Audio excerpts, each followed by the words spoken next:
Bismillahirrahmanirrahim. Assalamualaikum warahmatullahi wabarakatuh.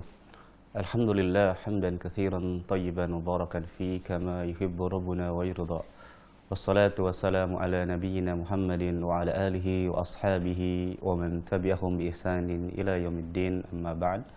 Kaum muslimin, para pemirsa Ahsan TV yang dirahmati Allah Subhanahu wa taala. Puji syukur kita panjatkan kepada Allah di pagi hari ini. Senang sekali kami menemani Anda kembali dalam program kajian rutin di setiap Sabtu ba'da subuh bersama guru kita Al-Ustaz Abu Abdillah Syarul Fatwa hafizahullahu ta'ala.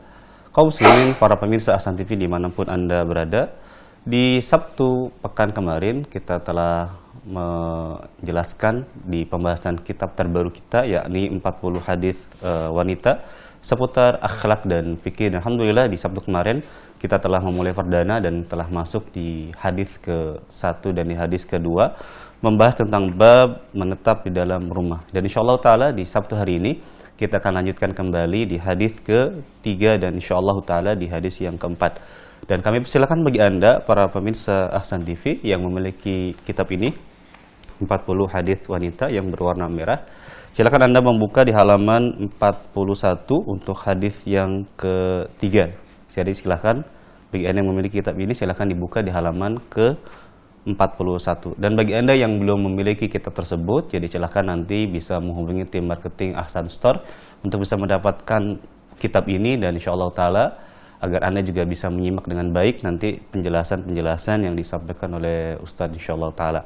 Di segmen soal jawab, kami juga memberikan kesempatan bagi Anda untuk bisa bergabung, bertanya seputar tentang pembahasan yang nanti insyaallah disampaikan oleh Ustadz.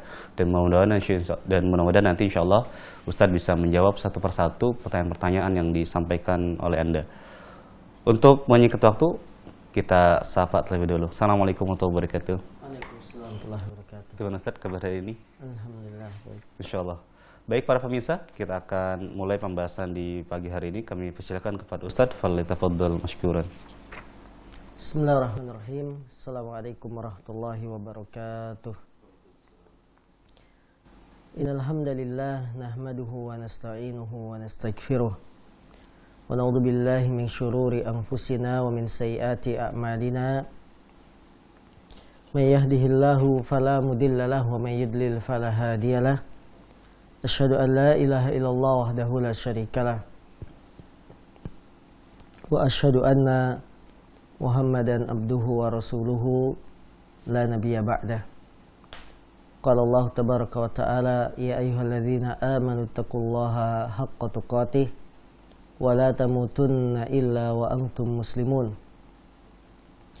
وقال أيضا يا أيها الناس اتقوا ربكم الذي خلقكم من نفس واحدة وخلق منها زوجها وبث منهما رجالا كثيرا ونساء واتقوا الله الذي تساءلون به والأرحام إن الله كان عليكم رقيبا فإن أصدق الحديث كتاب الله وخير الهدي هدي محمد صلى الله عليه وسلم وشر الأمور محدثاتها فإن كل محدثة بدعة وكل بدعة ضلالة وكل ضلالة في النار. Saudaraku, para pemirsa dimanapun Anda berada, waktu pagi adalah waktu yang diberkahi. Maka karena waktu ini adalah waktu yang diberkahi, kita manfaatkan untuk kegiatan-kegiatan aktivitas yang bermanfaat. Di antaranya adalah menuntut ilmu agama. Menuntut ilmu agama yang merupakan kewajiban setiap muslim dan muslimah. Kewajiban yang sifatnya kewajiban individu yang berhubungan dengan ibadah-ibadah muamalah kita sehari-hari. Maka kita harus menguasai dan mempelajari ilmu-ilmu agama tersebut agar ibadah kita sesuai dengan apa yang diinginkan oleh Allah dan Rasul. Saudaraku, kitab 40 hadis wanita termasuk kitab yang sangat baik dipelajari oleh wanita muslimah, sangat bagus. Ya, terutama tentang hal-hal yang berhubungan dengan muamalah keseharian wanita muslimah. Alhamdulillah kita sudah mulai mukaddimah hadis ke-1 dan ke-2. Sekarang adalah hadis ke-3. Babu bayani ma fi khurujil mar'ah minal mafasid. Bab penjelasan keluarnya wanita akan menimbulkan beberapa keburukan. Ya, bab penjelasan tentang keluarnya wanita itu menimbulkan beberapa keburukan. An Abdullah bin Mas'udin anin Nabi sallallahu alaihi wasallam qala innal mar'ata auratun fa idza kharajat istashrafaha syaitan wa aqrabu ma takunu min wajhi rabbiha wa hiya fi qa'ri baitiha. Dari sahabat Abdullah bin Mas'ud, semoga Allah meridhoinya, bahwasanya Nabi sallallahu alaihi wasallam bersabda, sungguhnya wanita itu adalah aurat. Apabila dia keluar, maka syaitan akan menghiasinya. Ya, akan membuatnya cantik, akan membuatnya ya istimewa dan seterusnya.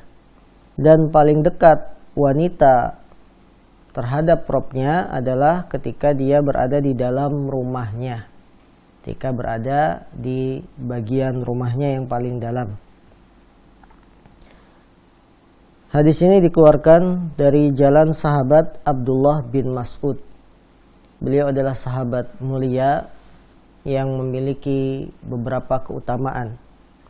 Di antara keutamaan beliau, ucapan yang beliau katakan itu mirip dengan ucapan Nabi Shallallahu Alaihi Wasallam. Seolah-olah beliau itu adalah orang yang diberi ilham. Nabi kalau bersabda, hadisnya ringkas tapi maknanya mendalam. Begitupun sahabat Abdullah bin Mas'ud. Ya, beliau kalau berkata pendek, ringkas, tapi maknanya sangat dalam.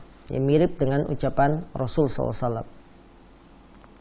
Yang kedua, beliau keutamanya memiliki suara yang indah ketika membaca Al-Quran. Rasulullah SAW satu hari pernah meminta Abdullah bin Mas'ud, Iqra' Al-Quran. Bacalah Quran untukku. Kaifa aqra' wal Qur'anu, ya bagaimana saya baca sedangkan Quran itu diturunkan kepadamu. Nabi mengatakan bacalah. Ketika Abdullah bin Mas'ud membaca, maka beliau menangis. Kemudian Nabi mengatakan barang siapa yang ingin membaca Quran sebagaimana diturunkan, bacalah seperti bacaannya Abdullah bin Mas'ud. Ya, jadi barang siapa yang ingin membaca Quran itu sebagaimana diturunkan, bacalah bacaan Quran itu seperti bacaannya Abdullah bin Mas'ud.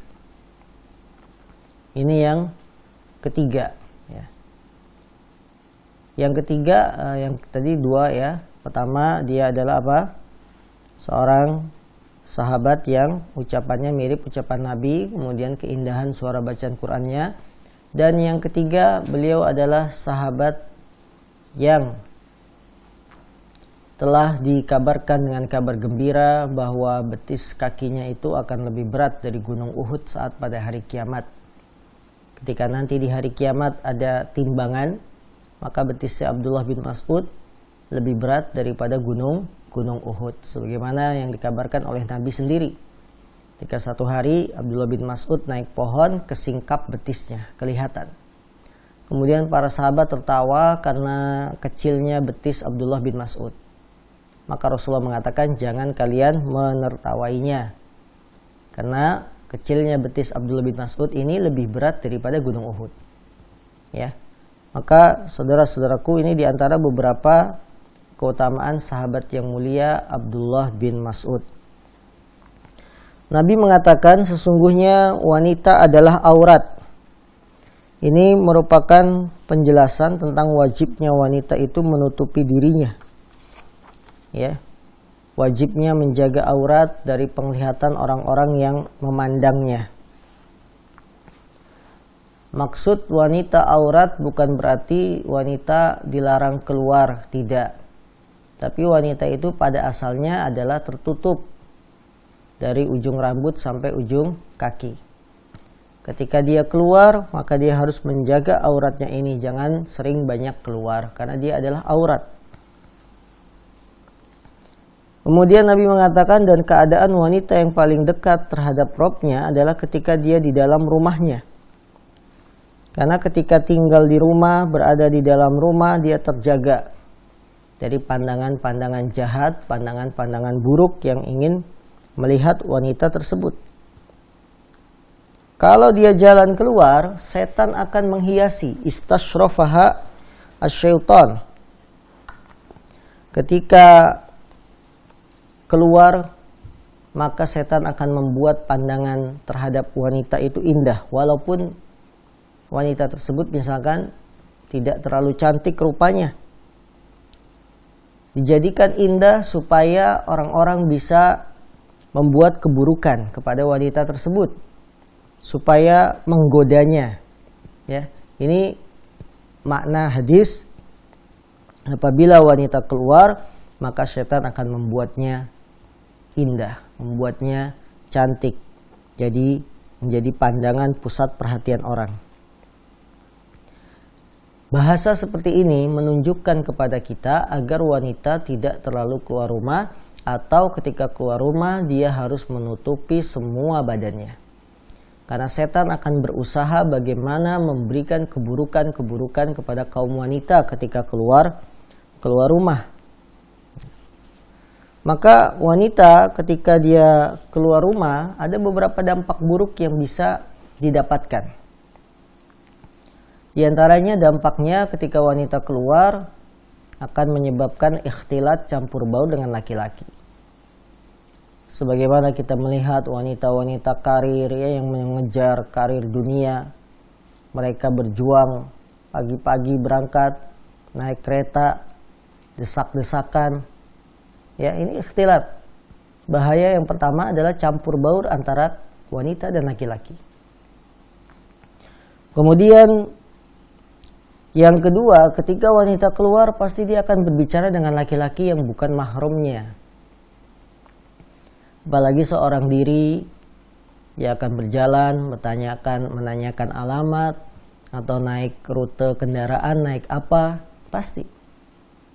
Dan ketika laki-laki asing ini melihat, menjawab, berbicara sama wanita dengan wanita, maka setan akan menjadikannya indah. Dijadikan pandangannya menjadi indah, sehingga banyak kasus terjadi, ya, terjadilah pelecehan dan seterusnya gara-gara kaum wanita. Ini karena memang setan yang membuat wanita itu ketika keluar jadi indah dan membuat tertarik orang lain, yaitu laki-laki. Kemudian juga ketika wanita keluar rumah banyak keburukan yang lain. Di antaranya akan terjadi pelanggaran terhadap menyia-nyiakan hak-hak anak kita ketika mereka di rumah, ya. Kemudian juga wanita bisa menjadi ajang pelecehan orang-orang yang ingin berbuat keburukan kepadanya, terlebih lagi di malam hari. Maka saudara-saudariku yang dimuliakan Allah SWT, wanita itu adalah aurat, dan keadaan wanita yang paling dekat dengan robnya adalah ketika berada di dalam rumahnya. Pelajaran yang bisa kita petik dari hadis ini, yang pertama, wanita adalah aurat, wajib kita tutupi, wajib kita jaga, wajib kita lindungi, karena mereka itu, wanita itu adalah aurat. Anda sebagai suami ketika istri ingin mengajak keluar, temani. Ya, jangan beralasan sibuk, jangan beralasan capek, padahal istri butuh refreshing keluar untuk belanja bulanan atau sekedar jalan-jalan, melihat-lihat, temani.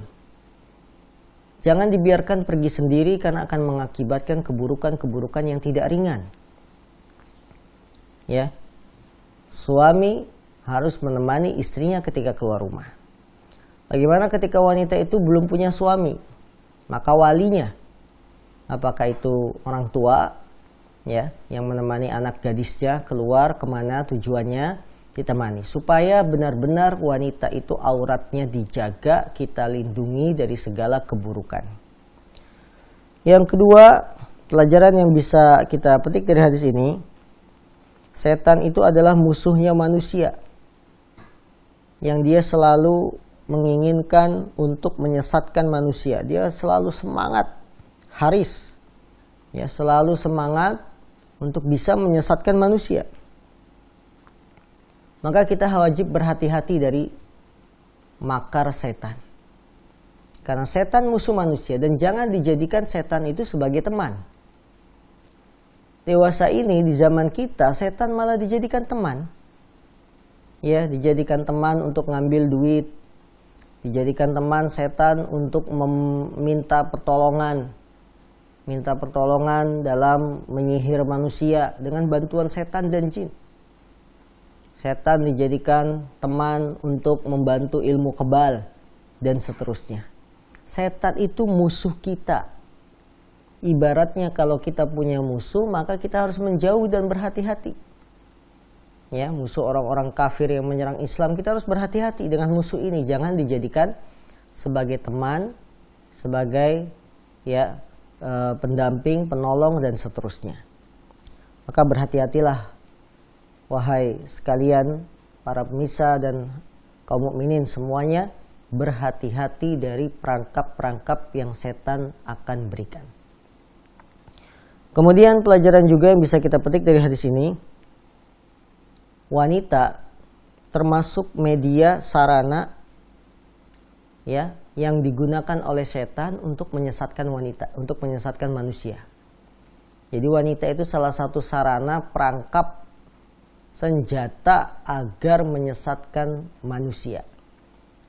Untuk menyesatkan manusia, setan memiliki beberapa langkah, beberapa sarana yang bisa dipakai. Di antara sarana yang dipakai setan untuk menyesatkan manusia ke dalam dosa adalah dengan wanita. Ya.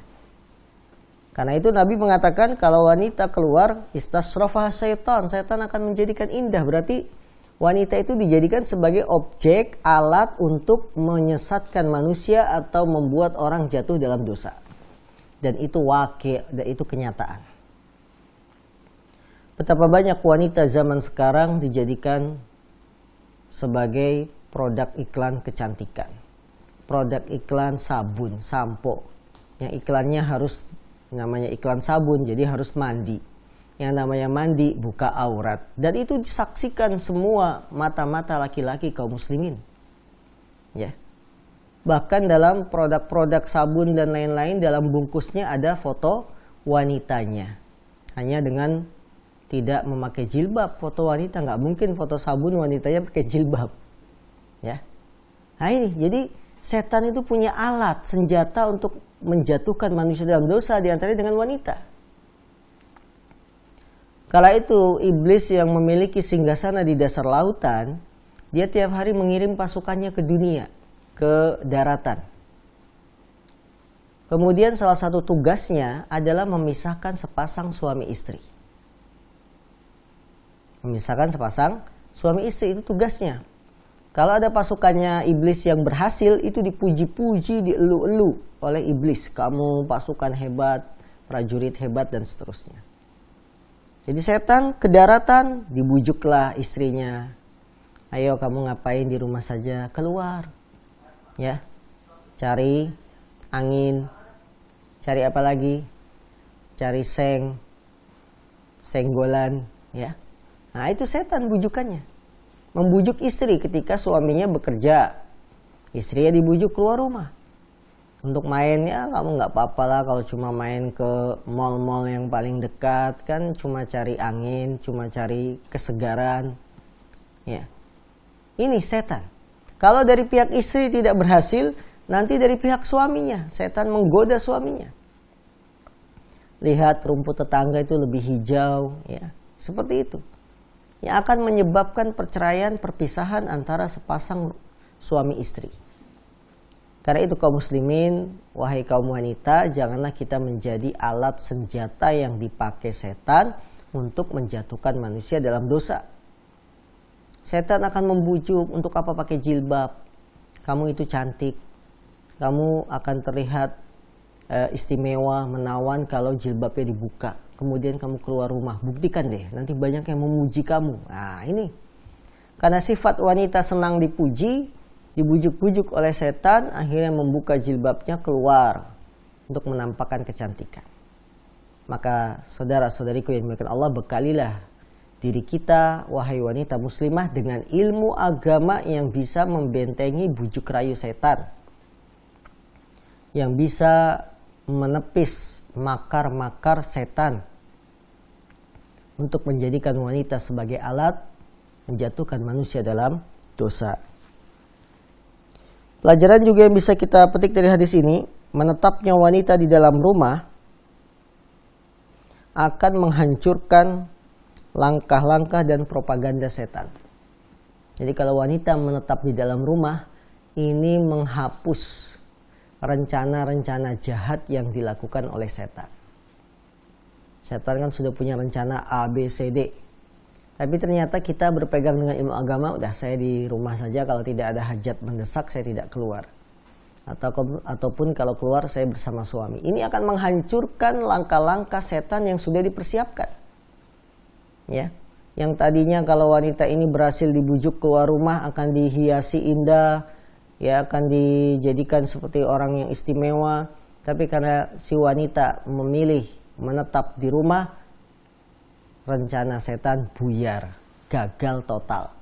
Maka wanita muslimah, menetaplah di dalam rumahmu dengan tidak banyak keluar kecuali karena kebutuhan yang mendesak, kecuali karena kebutuhan yang tidak bisa kita lakukan kecuali dengan keluar. Dan itu pun dengan memperhatikan pakaian yang kita pakai. Ketika keluar, perhatikan pakaian yang kita pakai. Ketika keluar, bersama siapa kita keluar.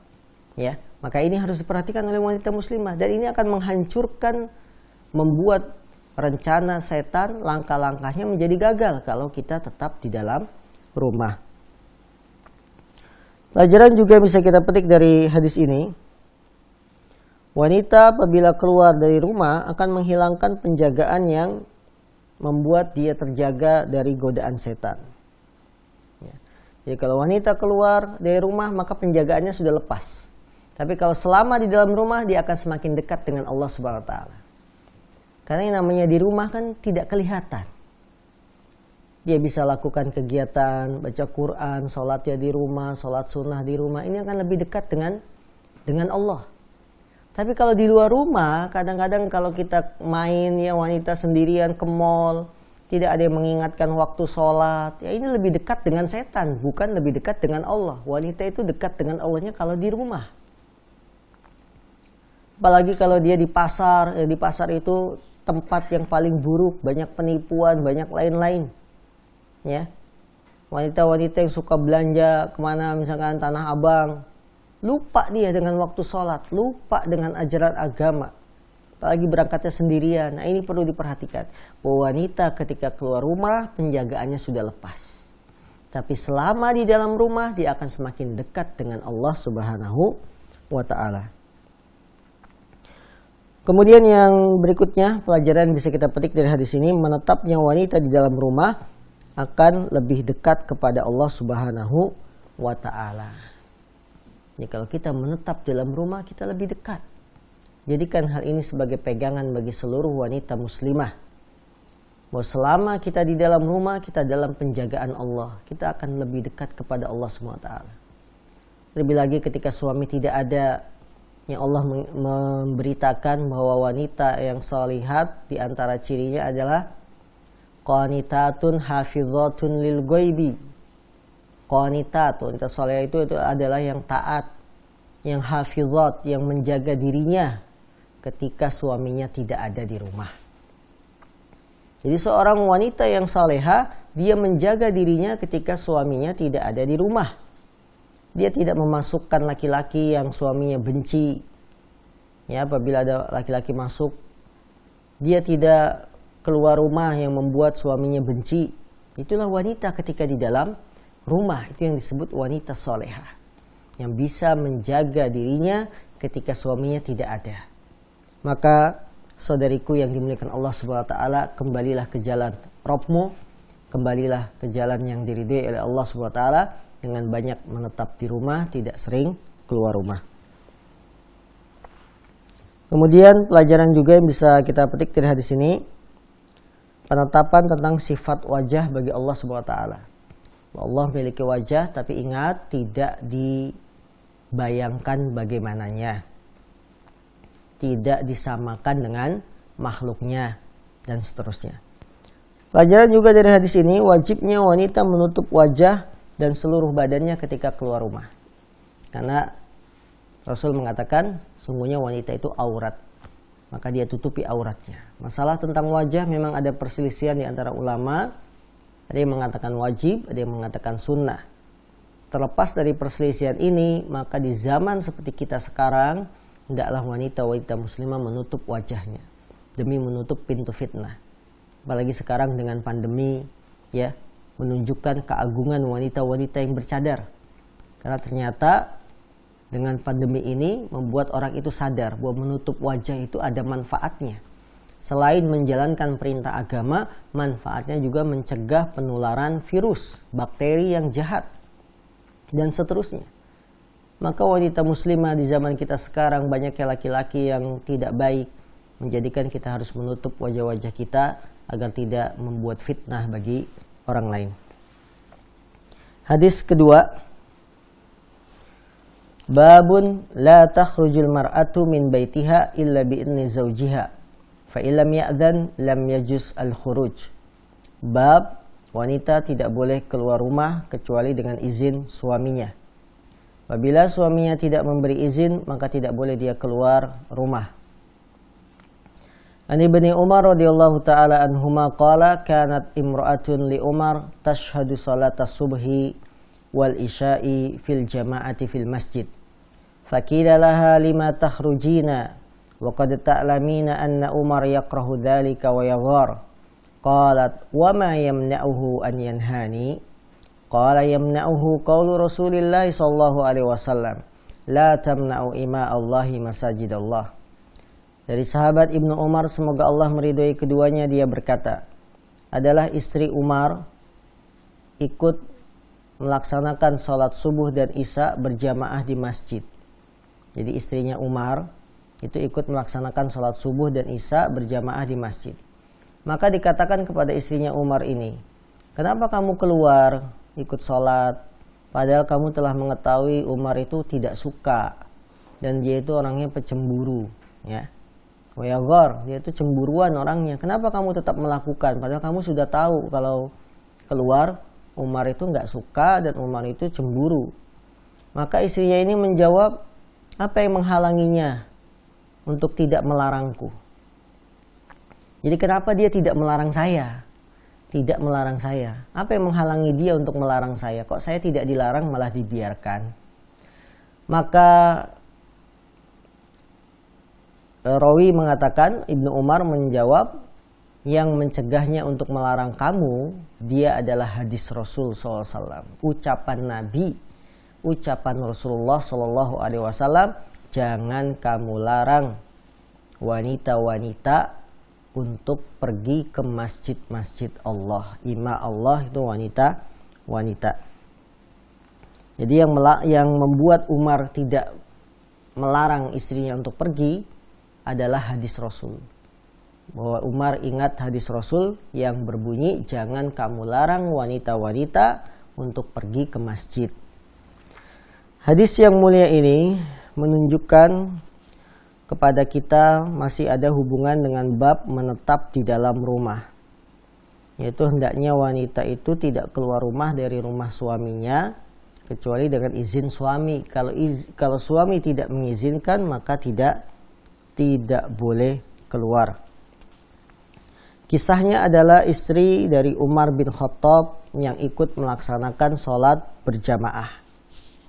Sholat berjamaah bagi wanita muslimah, ya, ketika berjamaah di masjid, maka hukumnya boleh. Dan ini sudah biasa di zaman Nabi, wanita-wanita itu ikut sholat berjamaah di masjid, baik sholat isya atau sholat subuh. Akan tetapi para wanita di zaman Nabi ketika sholat berjamaah di masjid, mereka menutup pakaian mereka dengan tutup yang lengkap, ya, tidak kelihatan sedikit pun.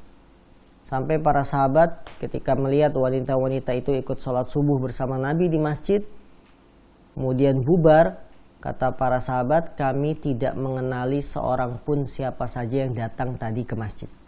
Karena saking ketutupnya. Sudah waktunya gelap, karena zaman Nabi kan tidak seperti keadaan sekarang yang banyak lampu, ya.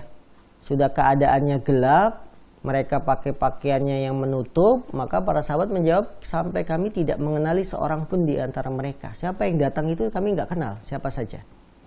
Karena saking ketatnya dalam menutup tubuh mereka, ditambah lagi suasana dan kondisinya memang gelap subuh dan isya, ya. Nah, ketika wanita ingin keluar sholat berjamaah, maka pada asalnya wanita itu lebih afdal sholat di rumah. Namun jangan dilarang ketika wanita itu minta izin keluar sholat berjamaah di masjid. Kecuali ketika wanita boleh keluar rumah tanpa izin, kecuali satu, dalam keadaan darurat. Kalau dalam keadaan darurat tidak usah menunggu izin suami. Misalnya rumah gempa bumi. Dalam kondisi rumah bergoyang, kita tidak perlu nelpon suami, "Mas, saya izin ya keluar rumah karena sedang gempa bumi." Tidak usah. Ini terlalu polos namanya. Ya, langsung keluar karena ini keadaan apa? Darurat yang kita boleh menyelamatkan diri kita tanpa izin dari suami. Kemudian keadaan juga yang boleh kita keluar tanpa izin suami ketika ingin keluar mengunjungi kedua orang tua yang sudah tua. Ya. Kedua orang tua yang sudah tua, dan kedua orang tua ini tidak bisa mengunjungi kita dan kita ingin menengok sebagai anak, menengok orang tua kita. Ingat, tapi bukan dalam jarak safar. Alhamdulillah. Apabila menengok orang tua ini dalam jarak safar, maka harus berangkatnya bersama mahram. Artinya kalau kita punya orang tua tinggalnya tidak jauh dari rumah kita, masih dalam kota ya, bukan jarak safar luar kota, maka kita boleh keluar rumah menengok orang tua kita, memenuhi kebutuhannya walaupun suami tidak tahu, karena memang tujuannya untuk memuliakan orang tua. Ketiga, apabila wanita ingin keluar rumah tanpa izin itu dibolehkan dalam kondisi apabila ada satu kejadian penting yang dia harus keluar untuk mengetahui hukumnya. Apalagi suami susah dihubungi dan dia harus keluar, kejadian penting darurat yang dia harus bertanya pada ahli ilmu, kemudian berusaha minta izin sama suami tapi tidak ada jawaban, maka dia boleh keluar untuk bertanya tentang permasalahan yang dia alami. Ya, permasalahan yang dia alami secara langsung karena memang kebutuhannya darurat. Jadi untuk selain ini maka wanita itu harus minta izin. Apalagi hanya sekedar untuk belanja bulanan ya dan lain-lain. Dan minta izin kepada suami bentuknya bisa dengan minta izin secara umum. Minta izin secara umum bagaimana? "Mas, saya kegiatan seharian ngantar anak, belanja ke warung. Ya, kalau sudah selesai ya saya di rumah." Suami menyetujui, itu namanya izin secara umum. Ya. Ada izin secara khusus ya untuk satu acara-acara yang sifatnya bukan rutin, acara-acara yang sifatnya temporari, hanya sesaat ya, suatu saat saja. Maka dia harus izin kepada suaminya ketika ada acara-acara yang memang bukan rutin, bukan kebiasaan, maka acara-acara yang sifatnya sementara ini, maka dia minta izin kepada suaminya. Pelajaran yang bisa kita petik dari hadis ini, yang pertama, bolehnya wanita keluar ke masjid untuk melaksanakan sholat jamaah. Jadi boleh. Karena Nabi sendiri yang mengatakan, janganlah kamu larang istri-istri kamu, wanita-wanita untuk pergi ke masjid. Yang kedua, para suami dilarang untuk melarang istrinya ketika minta izin keluar ke masjid. Jadi para suami jangan melarang istrinya kalau istrinya pengen ke masjid. Tapi ingat, ke masjidnya bukan untuk selfie. Ya, ke masjidnya untuk apa? Untuk sholat jamaah, untuk kajian. Ya, bukan untuk senang-senang saja, nongkrong-nongkrong di danau. Ya, tidak. Tapi suami jangan melarang istri kalau memang dia ingin ke masjid sholat berjamaah. Kemudian yang ketiga, pelajaran yang bisa kita petik dari hadis ini, wanita jangan keluar rumah kecuali dengan izin suami. Atau kalau tidak suami, izin kepada walinya kalau memang belum punya suami. Jadi hendaknya wanita itu ketika keluar rumah dia minta izin. Yang minta izin sebagaimana kami katakan, istri itu bisa minta izin ke suami, izin secara umum. Artinya kegiatan yang memang sudah rutin kebiasaan, kita minta izin sekali sudah berlaku selamanya. Ya, tidak setiap mau keluar beli telur, mau beli bumbu dapur, izin. Ya, kemudian baru aja masuk, tukang sayur lewat, keluar rumah, izin lagi. Tidak, izin secara umum saja yang sifatnya memang kegiatan rutin, silakan. Namun untuk kegiatan-kegiatan yang sifatnya tidak rutin, menjenguk orang sakit, kemudian ada keperluan mendadak apa begitu ya, ini harus minta izin kepada suaminya. Kemudian pelajaran juga yang bisa kita petik dari hadis ini, tidak senangnya suami terhadap keluarnya istri ke masjid karena dorongan rasa cemburu dan lain-lain, ini bukan alasan untuk melarangnya keluar ke masjid. Jadi kita kan kadang-kadang punya rasa tidak senang kalau istri ke masjid, ya cemburu dan lain-lain. Ini jangan menghalangi mereka untuk tetap ke masjid. Ya. Kemudian pelajaran juga dari hadis yang mulia ini, Umar bin Khattab dia selalu berjalan sesuai dengan aturan syariat. Ya, dia selalu mendahulukan hukum-hukum syariat dibandingkan rasa cemburunya. Umar punya rasa cemburu. Umar ada perasaan tidak suka kalau istrinya keluar, tapi karena hukum syariat membolehkan wanita sholat berjamaah, maka Umar tidak melarang. Ini menunjukkan bahwa seorang muslim hendaknya mendahulukan aturan agama daripada mendahulukan hawa nafsu atau rasa cemburunya. Terkadang kita hanya bermain dengan emosional kita, tidak berhadapan dengan dalil. Kalau dalil sudah membolehkan, ya sudah, jangan bermain dengan emosional kita, dengan rasa cemburu kita. Dalil sudah menegaskan wanita boleh keluar rumah ke masjid. Maka walaupun dalam hati kita ada rasa cemburu, ada rasa tidak suka, jangan dilarang istri tersebut karena dalil sudah menetapkan bolehnya. Dalil telah menetapkan wanita boleh pakai emas, tapi si suami nggak seneng kalau istrinya pakai emas. Kenapa? Ngabisin uang. Ya jangan pakai rasa emosional. Kalau kita pakai perasaan, saya nggak suka lah istri pakai emas, uang saya habis. Jangan, dalil sudah menetapkan wanita itu boleh pakai emas. Maka selama dalil membolehkan, kita mengikuti pijakan dalil ini. Jangan mengikuti perasaan kita masing-masing. Ya. Baik, ini beberapa pelajaran yang bisa kita ambil dari dua hadis yang telah kami sebutkan. Ya, semoga wanita muslimah dimanapun Anda berada, kita termasuk wanita-wanita yang menetap di rumah, tidak keluar kecuali atas izin suami. Kemudian ketika pun harus keluar, kita memakai aurat yang rapat supaya setan tidak menjadikan indah diri kita di mata laki-laki yang melihat kita. Allah Ta'ala alam. Nah. Barakallahu fikum wa jazakumullahu khairan pada Ustadz yang tadi telah menjelaskan di hadis yang ketiga dan hadis yang keempat. Tibalah saatnya kami berikan kesempatan bagi Anda para pemirsa Ahsan TV untuk bisa bergabung dalam segmen soal jawab. Silakan bagi Anda yang ingin bertanya melalui layanan pesan singkat, Anda bisa mengirimkan pertanyaan di nomor 081314455557. Sedangkan bagi Anda yang ingin bertanya langsung, silakan nanti menghubungi kami di nomor 0218901603. Insyaallah nanti kita akan berikan kesempatan setelah jeda berikut ini.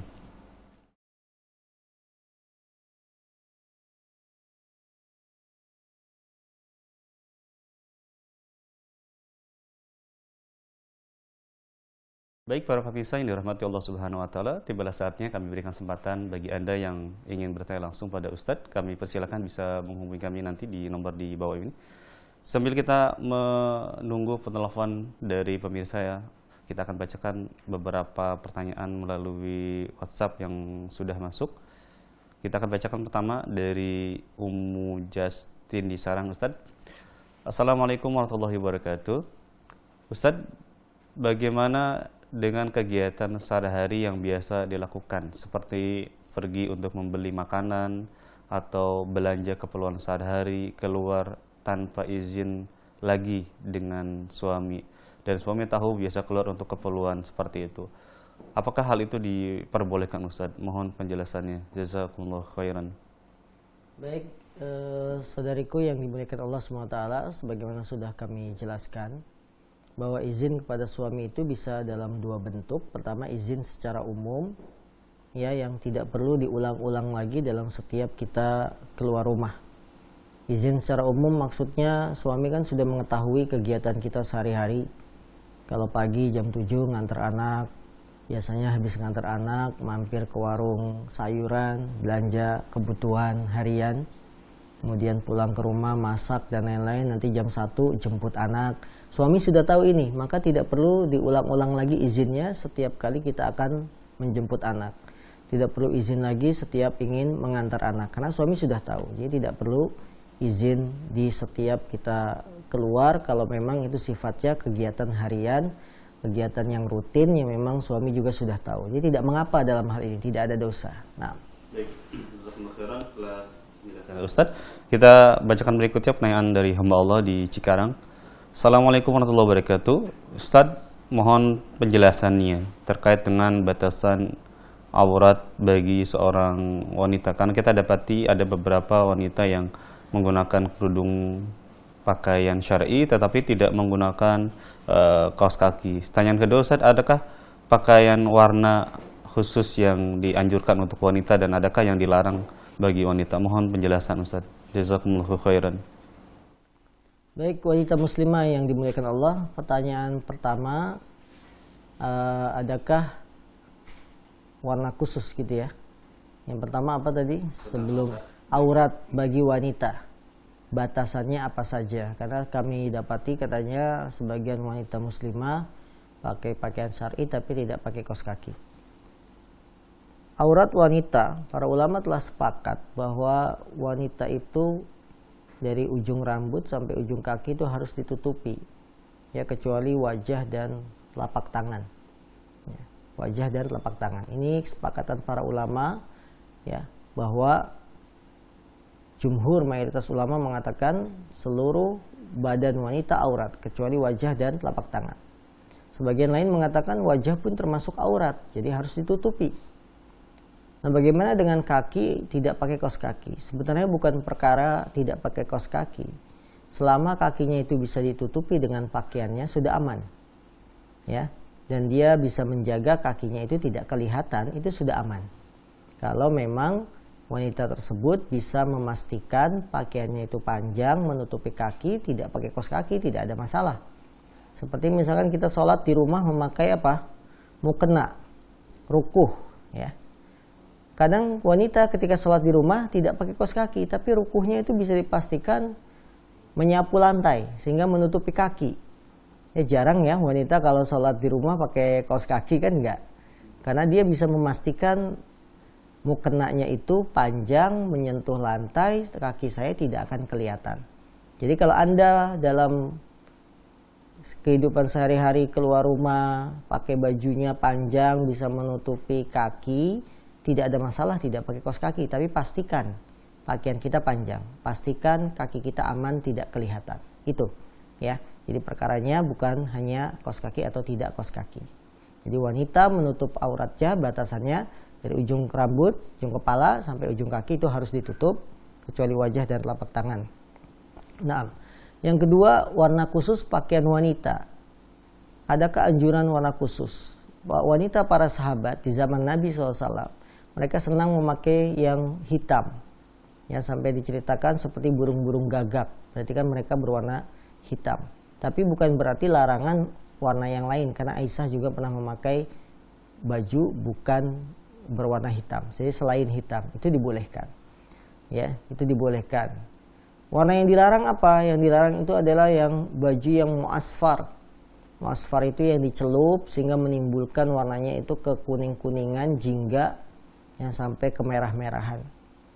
Ini warna muasfar yang dibenci bagi kaum laki-laki kalau pakai baju ini.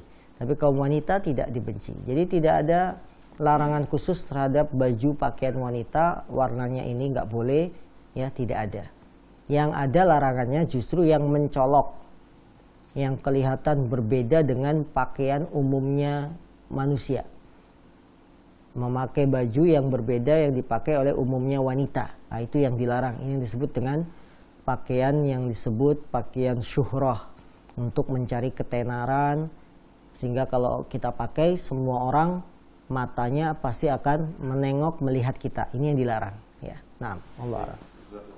Atas jawaban dari Ustadz, kita berikan kesempatan penanya yang ingin masuk melalui layar telepon. Kami persilakan bisa menghubungi kami di nomor 021 89011603. Sudah ada yang masuk? Belum? Terputus. Baik, kita bacakan pertanyaan berikutnya Ustadz dari Abu Salwa di Telaga Harapan. Ustadz, bagaimana jika kondisi suami melarang? Misalkan saat ingin berangkat taklim, belajar Al-Quran, bahasa Arab, dan ilmu syar'i lainnya. Bagaimana sikap seorang istri terkait dengan hal ini? Dan pertanyaan kedua, di usia berapa anak kita ajarkan untuk memakai pakaian syar'i, Ustadz? Mohon penjelasannya. Baik. Untuk pertanyaan pertama, bagaimana kalau suami melarang ketika istrinya ingin mengaji? Istrinya ingin belajar bahasa Arab, ingin belajar tahsin yang merupakan ilmu-ilmu tambahan. Ya, maka hendaknya istri mematuhi suaminya. Karena tidak boleh seorang wanita berpuasa sunnah kecuali dengan izin suaminya. Tidak boleh melakukan ibadah sunnah kecuali izin dengan suaminya. Begitupun dengan wanita ketika ingin mengaji yang dia sebenarnya sudah mendapatkan porsi menuntut ilmunya. Jadi dalam sepekan itu ada ilmu yang wajib dia pelajari, ya misalkan fikih, akidah, dia sudah dapat itu. Kemudian ada ilmu tambahan seperti baca Quran dan lain-lain, maka hendaklah dia lebih mengutamakan hak suaminya. Kalau memang suaminya itu melarang, maka dia harus patuhi ini. Apalagi suaminya lagi butuh istrinya, dia sudah semalaman shift 3 pulangnya pagi, membutuhkan istri yang ingin menemaninya, maka si istri harus menemani suami. Karena itu wajib bagi istri mengikuti arahan yang diberikan oleh suami. Kemudian yang kedua, umur berapa wanita atau anak perempuan kita ajarkan pakai baju-baju yang sesuai dengan ajaran Islam.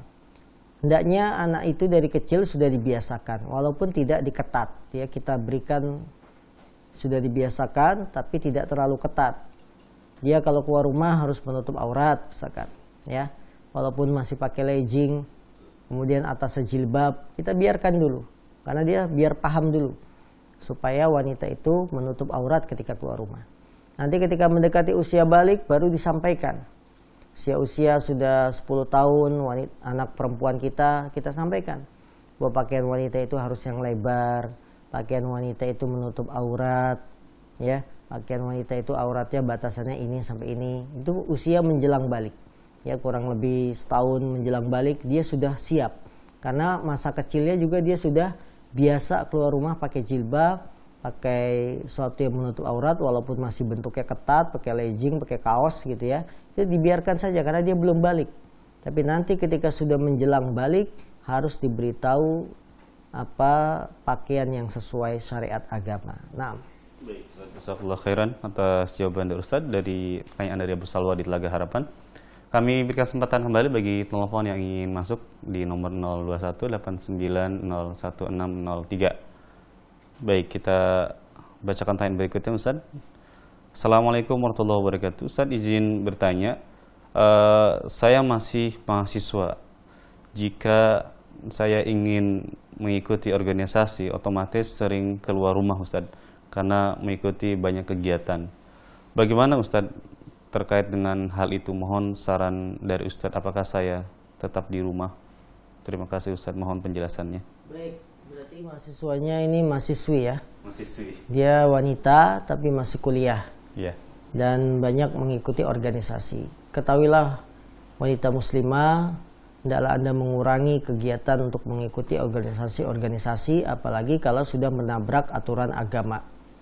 Organisasinya apa? Misfala, yang kerjaannya naik gunung, keluar dengan laki-laki tanpa mahram. Ini harus keluar.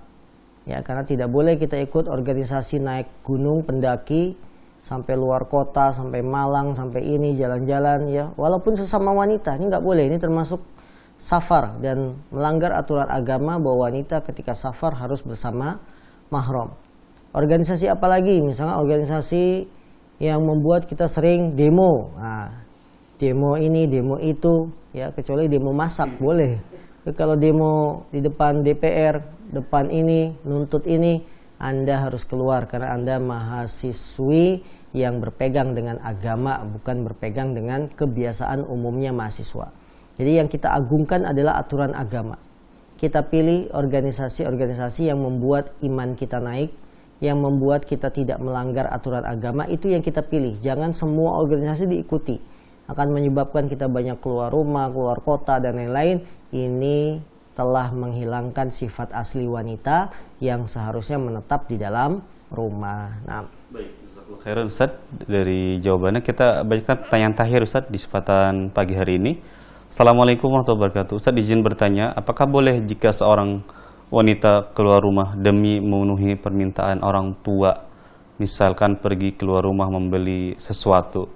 Dan bagaimana hukumnya jika seorang wanita yang belum memiliki pasangan keluar rumah bersama ibunya karena ayahnya sedang bekerja? Mohon penjelasan Ustaz. Jazakallahu khairan. baik.